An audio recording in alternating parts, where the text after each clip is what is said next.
Hello friends, welcome to another vlog series 5। और आज मेरा दुबई में लास्ट दिन है। बस अभी कुछ देर तक मैं दुबई छोड़ के जा रहा हूँ अपने नेक्स्ट अबू धाबी। और अबू धाबी से फ़्लाइट फिर मेरी कहीं और की होएगी, वो मैं आपको वहाँ पे जाके ही बताऊँगा एयरपोर्ट कि वो मेरी फ़्लाइट कहाँ से है, कहाँ की है, और आगे मैं कहाँ जा रहा हूँ, कितने दिन के लिए जा रहा हूँ, सो समथिंग एल्स। बाकी अभी देखते हैं, हम अपना आगे चलते हैं। आज करेंसी चेंज करवानी है, सो आई वांट कि भाई करेंसी मिल जाए बस यहाँ से, बिकॉज़ अगर करेंसी नहीं मिली तो दिक्कत बहुत ज़्यादा हो जाएगी मेरे लिए। बाकी आई थिंक मिलनी तो चाहिए, क्योंकि मैंने वहाँ पे JBR रेजिडेंस की साइड में मैंने देखा था करेंसी चेंज वाले। इस साइड में कल गया था आपके साथ, तो वहाँ तो उस टाइम थे नहीं उनके पास अवेलेबल, बट मे बी वो बड़ी ब्रांच लग रही थी तो वहाँ पे हो सकते हैं।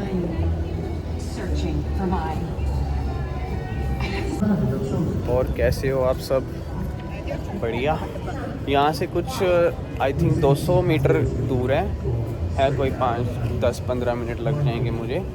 चलो फिर मिलते हैं आपको करेंसी एक्सचेंज ऑफिस के बाहर।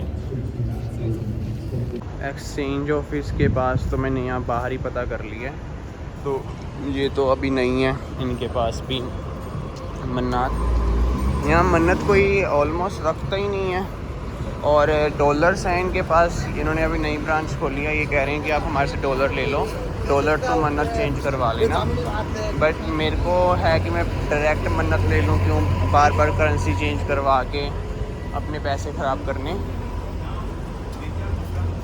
ATM से विड्रॉल तो करवा लिए अमाउंट। अब चल रहे हैं हम अंसारी के पास। एक थोड़ी सी दिक्कत हो गई है, जब भी आप करेंसी लेके आओ तो ना उसमें आप ज़रूर पहले नोट वगैरह देखना। मेरे 500 दिरहम के नोट पे फटा हुआ तो नहीं मैं कह सकता, बट उसका स्पेस नहीं है, वो फटा हुआ ही लगा लो कि अंदर से एक कटिंग होती है वो निकली हुई है, वो मैं आपको दिखाऊंगा अभी। तो वैसी निकली है। फिर मैंने उसी बहाने कोल्ड ड्रिंक ली, तो कोल्ड ड्रिंक वाले ने भी मना कर दिया कि मैं एक्सेप्ट नहीं करता है वाला नोट, आप कोई और नोट दो अगर है तो मैंने उससे पूछा कि क्यों नहीं कर रहा भाई एक्सेप्ट। तो कह रहे तुम मनी एक्सचेंज से चेंज करवा लें, बट मैं नहीं एक्सेप्ट करने वाला। तो ये पंगा बढ़ गया अभी। बाकी देखता हूँ मैं, अगर नोट नहीं चला सीधा 10,000, 10 क्यों 12,000 ख़राब। तो इसलिए जब भी मनी एक्सचेंज करवाओ, नोट हमें नॉलेज नहीं होती। मैंने भी फ़र्स्ट टाइम दुबई आया हूँ, तो मेरे को नॉलेज नहीं है दिरहम्स की, कैसे दिखते हैं दिरहम्स, क्या पहचान है इनकी, ओरिजिनल डुप्लीकेट वटेवर। बट फिर भी स्टिल हम ये तो देख सकते हैं कि नोट फटा हुआ था कि नहीं, क्योंकि मैंने 10,000 दिरहम लिए थे, तो 10,000 दिरहम में बहुत सारे 500-500 के नोट थे, इसलिए मेरे को वो रहा। पहुँच गया हूँ अंसारी के पास, तो अब करते हैं हम अपनी डीलिंग। तो अमाउंट चेंज हो गई है हमारी अंसारी से, और कोई पंगा नहीं पड़ा। हाँ, बच गया भाई। और मेरे को मैंने दिए हैं इनको 875 दिरहम, 1875, और मुझे बदले में इन्होंने दिए हैं 830 मन्नत उनसे। और चल रहे हैं फ्लैट की तरफ। 7 बज गए हैं, तो अब जल्दी करते हैं चलने की। पहले वाईफाई कनेक्ट करके कुछ कंटेंट नहीं, कुछ अपने लिए डाउनलोड कर लूँ, मूवी वगैरह या कोई सॉन्ग्स, बिकॉज़ वाईफाई यहाँ पे कोई भरोसा नहीं है, चले भी या ना चले। तो इसलिए हम अपना जुगाड़ पहले ही कर लें, वो ज़्यादा बेटर है रादर दैन कहीं और हमें वो करने से अच्छा। आपको मैंने बोला था कि मैं फ़्लैट पे पहुंच के अपना वीडियो ज़रूर बनाऊंगा। सो मैं अब अपनी इसमें पूरा फ्लैट नहीं, मैं इस टाइम लिविंग रूम में बैठा हूँ। यहाँ से ही सामने एंट्रेंस है, तो यहाँ से मैंने अपनी एंट्री करी है। और अब ये किचन है, ठीक है। और ये सारा लिविंग एरिया, और पीछे मैं आपको बालकनी दिखाता हूँ। Sorry, no no no, I can't. So ये लिविंग एरिया,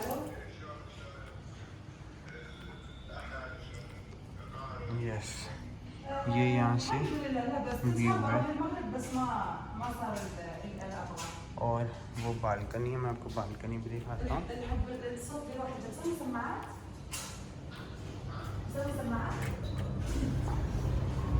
ये balcony, you can do smoking over there.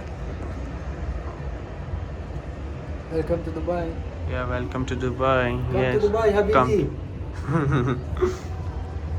He is a Rafa. He's very much nice guy. He's a businessman. Yes, isn't it? हाँ, बाकी सब कुछ सही है। Maggi बनाएं और जाएं। देख लो, मैंने चेकआउट कर लिया वो टाइम का, मीन्स 12 बजे के बाद तो ये एंट्री मिल गई थी। और ये यहाँ पे 7:30 हो गया और मैं मैगी भी बना रहा हूँ। बस अब रात ही नहीं रुक रहा बाकी तो। बट अगर ये कोई होटल होता या कुछ और होता तो वो मुझे नहीं ऐसे सपोर्ट करते। तो ये इसका यहाँ पे आने का ये ज़रूर फ़ायदा है, टाइम फ्लेक्सिबल हम करके चल सकते हैं अपना अच्छे से।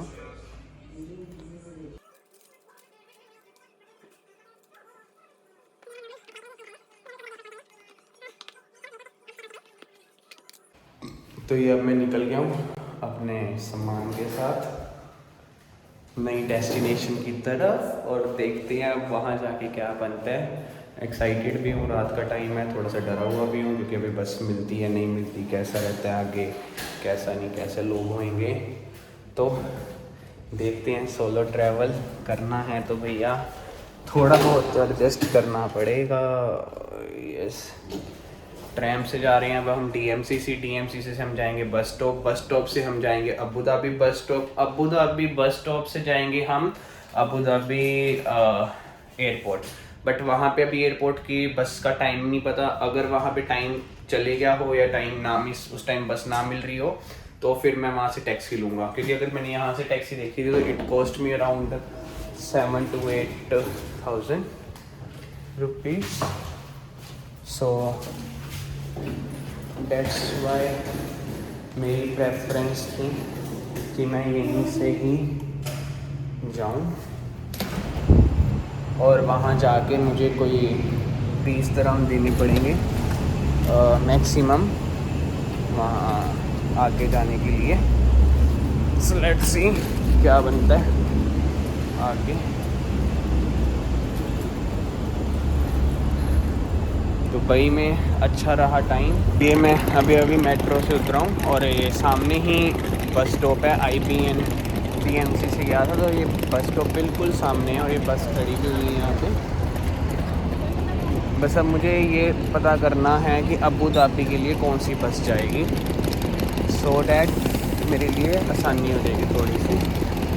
हाँ, ये नहीं पता करना है मुझे। अब फ़्लाइट सुबह 5 बजे की है और एक कलोल होगी मेरे साथ अभी 9 ही बजे हैं, 8:45। और मेरे को था कि बस यहाँ से नहीं चलती क्योंकि मैंने नेट पे सारी इन्फॉर्मेशन देख रहा था, मुझे तो कहीं से मिली नहीं।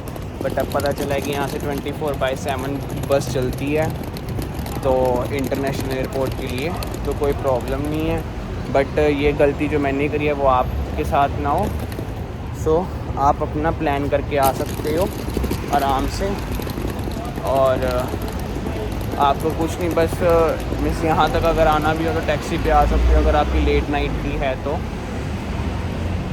बाकी लगते हैं हम भी क्यू में, देन बताता हूँ मैं आपको।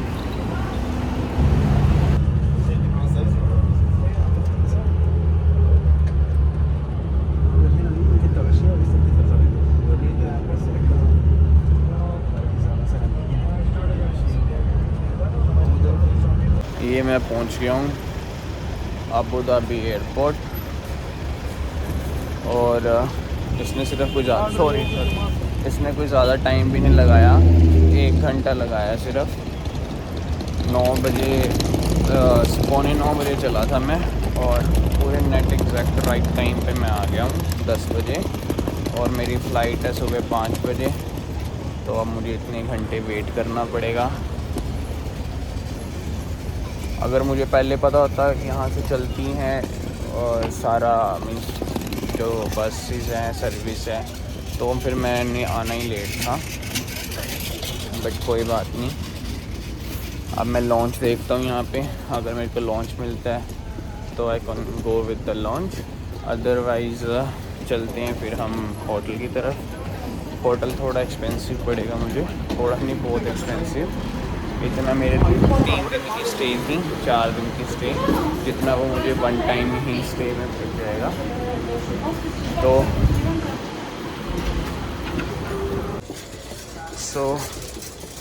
ये चल रहे हैं हम।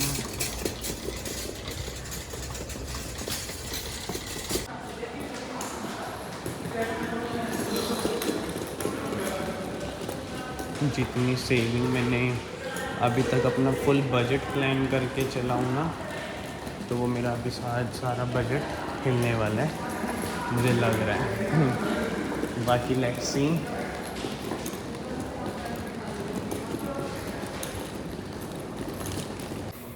तो अब मैंने यहाँ पे स्काई स्पेस पे अपना रूम का प्राइस कंफर्म किया था। तो इट कॉस्ट में अराउंड 450 dirham। तो और मैंने सिर्फ ज़्यादा से ज़्यादा 3 या 4 घंटे, 3 घंटे ही रुकना था। तो 3 घंटे के लिए मुझे 450 dirham देना तो भाई सही नहीं लगा। तो फिर मैंने अपना जो वेटिंग एरिया होता है अंकल, तो मेरे को किसी ने सजेस्ट किया था कि you may sit over there. So मैं वहीं पे ही बैठा हुआ हूँ इस टाइम, और अप्रोक्स बस 1 घंटा रह गया। तो 1 घंटे तक फिर मैं वहाँ पे जाऊँगा अपना इमिग्रेशन की तरफ, बिकॉज़ 4 घंटे पहले हमें वेट रिसीव करना होता है, तो हम वेट भी रिसीव कर सकते हैं। और उसके बाद मैं अगर रेस्ट करना होगा तो मैं वहाँ पे लॉन्च लेके रेस्ट कर लूँगा। तो बाकी मुझे सही लगा यहाँ पे, और बहुत सारे बैठे हुए हैं। ऑलमोस्ट मैं अभी तक बहुत सारे बंदों को देख रहा था जो नहीं मीन्स अफोर्ड किया, 1-2 ने लिया होगा, सारे आ रहे हैं, प्राइस पूछ रहे हैं, प्राइस बूम अप है तो उनका, इसीलिए वो अपना सारे यहाँ से कोई जा रहा है, कोई बैठ रहा है, कोई वेट कर रहा है। तो मुझे तो उन्होंने किसी ने सजेस्ट किया था तो मैं यहाँ पे बैठ गया था, और कोई दिक्कत नहीं है, हम वेटिंग एरिया में बैठ सकते हैं। वाईफाई कनेक्टेड है होटल वालों का ही। और एंड अगर अब आप आ रहे हो दुबई, प्लान कर रहे हो आप, तो अपना दुबई में सबसे पहले तो जो मैंने गलती ये वाली करी है कि अबू धाबी से मेरी फ़्लाइट थी, तो अबू धाबी से मैंने जो सारा ये झमेला हुआ है टाइमिंग का, बसेस का, वटेवर, बिकॉज़ मैं बजट ट्रैवल कर रहा था। मैं अफोर्ड कर सकता हूँ ईज़िली कि भाई मैं टैक्सी कर लूँ, बट मैंने टैक्सी करी इसलिए नहीं क्योंकि मैंने अभी आगे भी दूसरी, अब मैं यहाँ से अज़रबैजान जा रहा हूँ, तो अज़रबैजान भी जाना है, फिर मेरे को आगे भी ट्रैवल करना है। तो अगर ट्रैवलिंग करनी है और मुझे इस बार बजट ट्रैवलिंग करनी है, तो बजट ट्रैवलिंग के लिए हमें थोड़ा सा सेक्रीफाइस करना पड़ेगा। एक मिडिल क्लास या एक कोई मेरे जैसा बंदा जो कोई भी आ रहा है, तो हमें होता है कि हम थोड़ा अपने बजट के अकॉर्डिंगली चलें, बजट में चल के हम अपने एंजॉय करें, घूमें फिरें सब कुछ, तो हमारे पैसे बहुत सारे वहीं पे ही बच जाते हैं। अगर हम अपना ये टैक्सीज़ का रेंट, होटल सही सा, क्योंकि हमने देखो ना होटल में ज़्यादा टाइम स्पेंड करना, हम इधर दुबई आ रहे हैं, कहीं भी जा रहे हैं, हम घूमने आ रहे हैं, तो हमने घूमना है, घूमने के लिए बाहर ही जाएंगे सारे, तो होटल पे हमें सिर्फ सोना है। बट होटल इतना होना चाहिए कि वो सोने के लिए सेफ़ होना चाहिए, स्टैंडर्ड वाला होना चाहिए, अच्छा होना चाहिए, ये नहीं कि बिल्कुल ही हम रद्दी बद्दी सब बस सोने के लिए ले लें। तो इसीलिए वो सब चीज़ें ध्यान रखते हुए, और लोकेशन भी अच्छी हो, तो इसलिए मैं आपको यॉर्क ट्रैवल सजेस्ट करता हूँ। यॉर्क ट्रैवल की मैंने वीडियो बनाई है एक छोटी सी, तो आप वो प्लीज़ ज़रूर देखना, और इसी ब्लॉग में मैं उसको ऐड कर लूँगा, तो आप वो एक बार देख लेना, आपको अच्छा लगेगा तो ठीक है। अगर आप मुझसे कहोगे तो मैं आपको नंबर भी प्रोवाइड करवा दूँगा ऑनर का या जिसका भी, बिकॉज़ मैं ऑनर के साथ ही गया था क्लबिंग करने, तो अच्छा है उनका नेचर। और वहाँ पे सारे फॉरेनर्स रहते हैं, तो हमें एक कल्चर डाइवर्सिटी भी एक मिलेगी अच्छा कि भी इनका कल्चर में क्या है। अगर आप एक्स्ट्राऑर्डिनरी आ रहे हो, अपने के एक्सपीरियंस करने आ रहे हो, तो आप अपना यहाँ पे ज़रूर करना। और सेकंड थिंग, बस लेना है, बस से अबू धाबी आना है, तो सबसे पहले तो मैं कहूँगा बस 24/7 चलती है एयरपोर्ट के लिए। आप कभी भी आ सकते हैं। रात में बस एक आधे घंटे की थोड़ा ऊपर नीचे हो जाता होगा टाइमिंग का, कि जैसे 1 घंटे के बाद चलती है, और दिन में तो वो चलती ही रहती है 15-20 मिनट बाद बस। और कोई ज़्यादा टाइम भी नहीं लगता, सिर्फ 1 से डेढ़ घंटे, मुझे 1 घंटा 20 मिनट लगे हैं, और पूरा एग्जैक्ट टाइम पे चलती है यहाँ पे। तो हाँ, सिटी में होता तो शायद ट्रैफ़िक थोड़ी ज़्यादा लग जाती, मेरे टाइम पे ट्रैफ़िक कम होगी, तो इसीलिए मुझे एग्जैक्ट टाइम लगा है। और सेकंड थिंग कि हम यहाँ से आए हैं, टर्मिनल 1 पे गए हैं, लॉन्च नहीं मिला, तो अपना हम उस साइड से उसको मैनेज कर सकते हैं, हम रात को भी ट्रैवल कर सकते हैं। So totally safe. दुबई में हो आप, बिल्कुल सेफ़ है, कोई दिक्कत नहीं। बिकॉज़ मैं बहुत ज़्यादा डर रहा था पहले कि मैं अबू धाबी जा रहा हूँ, होटल मेरे पास है नहीं, कुछ है नहीं, क्या होगा क्या नहीं होगा। So everything will planned by God, but हम भी आप भी अपना सेफ चलो, डरना चाहिए भी। आप जो मैंने अपना फ़ोन लिया है, तो मैंने वो किसी बाहर से ले लिया जो उस कैटेगरी में एलिजिबल नहीं है, तो उनको सच में पता भी नहीं था अभी एलिजिबिलिटी क्राइटेरिया का। बल्कि मैं उनको अभी फ़ोन करके भी बोलूँगा कि भाई ये चीज़ है, तो आप प्लीज़ इसका कोई लाइसेंस या कुछ भी है वटेवर आप लो। बिकॉज़ उनकी डीलिंग मेरे को अच्छी लगी थी। और तो वहाँ से ही आप अपनी शॉपिंग करो, जो एलिजिबल हैं उनसे, शॉप वालों से पहले पूछ लो कि you are eligible to get VAT refund और नॉट। अगर वो नहीं हैं वेट रिफ़ंड के लिए एलिजिबल, तो आप उस जगह से ना लो, क्योंकि आपके, अब मैंने फ़ोन लिया था, मेरे 5-6 हज़ार रुपये आराम से बच जाते। और आई थिंक सो गोल्ड की जो चेन लिया है, तो उसके लिए तो मेरे लिए वो अनवर वाले तो हैं एलिजिबल, बिकॉज़ उन्होंने पासपोर्ट लिया था और अपने कंप्यूटर में पोर्टल में दिया था, और कंप्यूटर टाइप करके ही उन्होंने मुझे बिल दिया हुआ है। So I think so they are eligible. तो आप शॉपिंग करने आ रहे हो और गोल्ड लेना है, तो आप अनवर के पास जाओ ही जाओ। बिकॉज़ अनवर लग्ज़री के पास जाने का मतलब है कि आपको एक तो ज़ीरो मेकिंग गोल्ड मिल रहा है आपको, और ज़ीरो मेकिंग गोल्ड दुबई में भी कहीं नहीं मिलता। दुबई में मेकिंग चार्जेस एक्स्ट्रा हैं इंडिया से भी, कुछ पे तो बहुत ज़्यादा चार्जेस हैं इंडिया से ज़्यादा। बिकॉज़ यहाँ पे डिज़ाइन की वैरायटी है, सब कुछ है, गोल्ड भी प्योर है, सस्ता है, इसीलिए उन्होंने मेकिंग चार्ज थोड़ा बढ़ाया हुआ है। तो आप अनवर प्रेफर करो, सबसे बढ़िया है, सेफ़। और अगर सस्ता गोल्ड लेना तो फिर सस्ता ही गोल्ड लो। फिर अगर बाकी किसी को डिज़ाइंस पसंद है, तो वो अपना कुछ भी कहीं भी जाके ले सकते हैं, बट एक बार अनवर पे विज़िट ज़रूर कर लेना। बाकी अब आपको मैं मिलूँगा फिर वेट रिफ़ंड ऑफ़िस में, वहाँ पे वेट रिफ़ंड करवा के देखता हूँ कैसा प्रोसेस रहता है।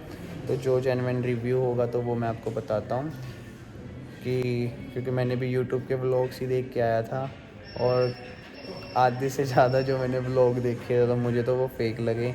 जैसे मैं विन विन मोबाइल शॉप पे गया, वहाँ पे वो सब फेक था।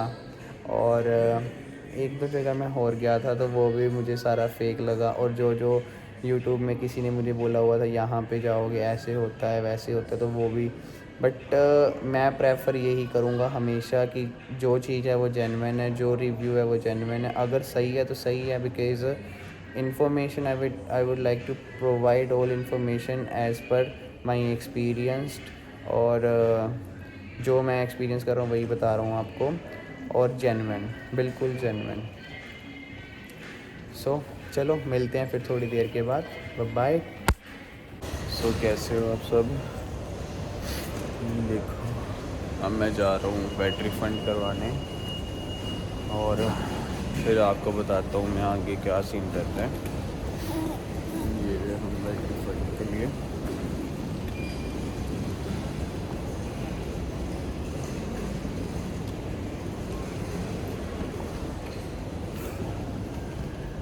Hello ma'am. वो कह रही है अपनी पहले इमिग्रेशन करवा लो, इमिग्रेशन के बाद आप अपना जा सकते हो वहाँ पे रिफ़ंड के लिए। तो इनका वेट का ऑफिस है वहाँ पर, तो वेट के ऑफिस पे जाओ, विज़िट करो और you can get the refund back over there. So अब हम चल रहे हैं इमिग्रेशन की तरफ।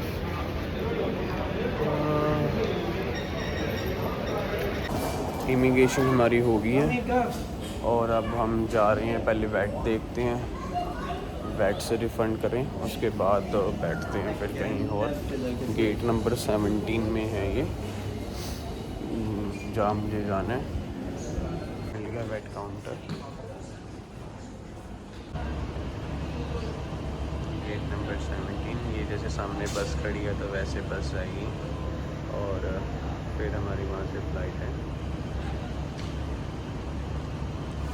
वेट रिफ़ंड के लिए मैंने मेल कर दिया क्रेडिट कार्ड की ही, तो कह रहे हैं 5 to 10 वर्किंग डेज़ में हमें रिफ़ंड मिल जाएगा। So let's see. बस मिल गया हमें और अब हम चल रहे हैं बस फ्लाइट की तरफ।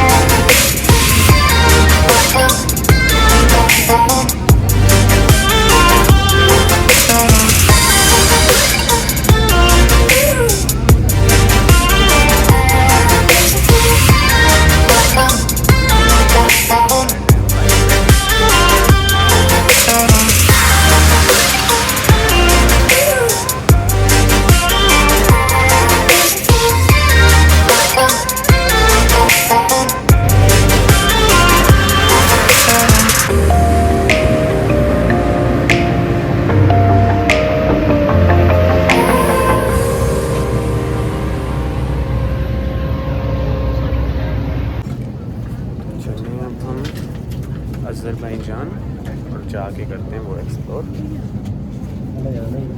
Hello, how are you? Yeah fine.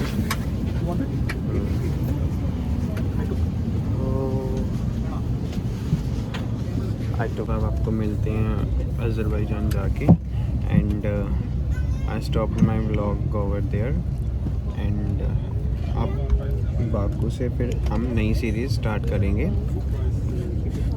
तब तक के लिए goodbye, take care and फिर मिलते हैं आफ्टर रेशन बाकू।